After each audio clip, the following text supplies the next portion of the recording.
નમસ્કાર દર્શક મિત્રો, કનેક્ટ ગુજરાતના સીજી એક્સપ્રેસ ન્યૂઝમાં હું આકાંક્ષા આપ સૌનું સ્વાગત કરું છું. નજર કરીએ દેશ, દુનિયા અને રાજ્યની તમામ ખબરો ઉપર. સુરતથી કીમ તરફ જવાના રસ્તા ઉપર ડાયમંડ બુર્સ પાસેથી પસાર થતી ડીઝલ ભરેલા ટેન્કરમાં આગ લાગવાની ઘટના સામે આવી છે. 8 માર્ચની રાત્રિના સમયે એકાએક જ આગ લાગવાની ઘટના બનતા રાહદારીઓ દ્વારા ફાયર વિભાગને જાણ કરવામાં આવી હતી. ઘટનામાં કોઈ જાનહાનિ થવા પામી નથી. ગાંધીનગર વિજિલન્સે દરોડો પાડી સુરતના કાપોદ્રામાં તબેલાની આડમાં ચાલતા દારૂના વેપલાને પકડી પાડ્યો હતો, જેમાં બુટલેગર સહિત 2 ને પકડી પાડ્યા હતા. વિજિલન્સે બંને સ્થળેથી કુલ 37.38 લાખના દારૂ સાથે 39.10 લાખનો મુદ્દામાલ જપ્ત કર્યો છે.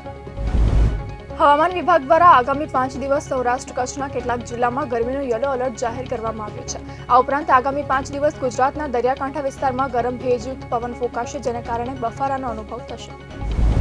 વિશ્વભરમાંથી કરોડોના જીવ લેનારી કોવિડ મહામારી માટે અમેરિકાની ફેડરલ કોર્ટે ચીનને દોષિત ઠેરાવ્યું છે, જેના માટે ચીનને $24 અબજ થી વધુનો દંડ ફટકાર્યો છે.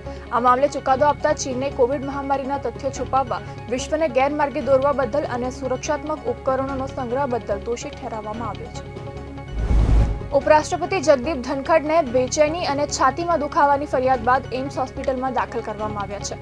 ધનખડને રાત્રે 2 વાગે હોસ્પિટલ લઈ જવામાં આવ્યા હતા.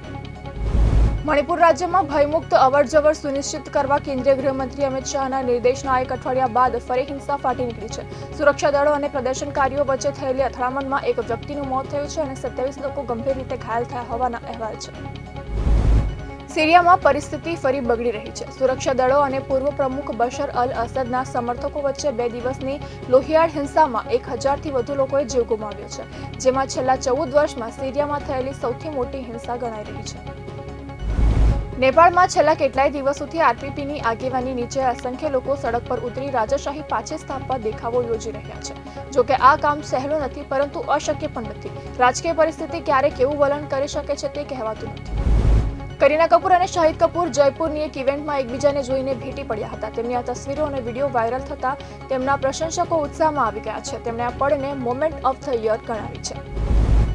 આઈસીસી વનડે ટ્રોફીના 12 વર્ષના વનવાસનો અંત લાવવાના ઇરાદા સાથે ભારતીય ટીમ આજે ન્યૂઝીલેન્ડ સામે ચેમ્પિયન્સ ટ્રોફીના વનડે મુકાબલામાં ઉતરશે. રોહિત શર્માની આગેવાની હેઠળની ભારતીય ટીમે ચેમ્પિયન્સ ટ્રોફીમાં તમામ મુકાબલા જીતી લીધા છે અને આ જ કારણે આજની ફાઇનલ જીતવાની સાથે ચેમ્પિયન બનવા માટે તેઓ હોટ ફેવરિટ મનાય છે. તો આ હતા કનેક્ટ ગુજરાતના આજના સીજી એક્સપ્રેસ ન્યૂઝ. નવા સમાચારો અને વધુ અપડેટ માટે તમે જોડાયેલા રહો કનેક્ટ ગુજરાત સાથે. ત્યાં સુધી મને રજા આપશો. નમસ્કાર.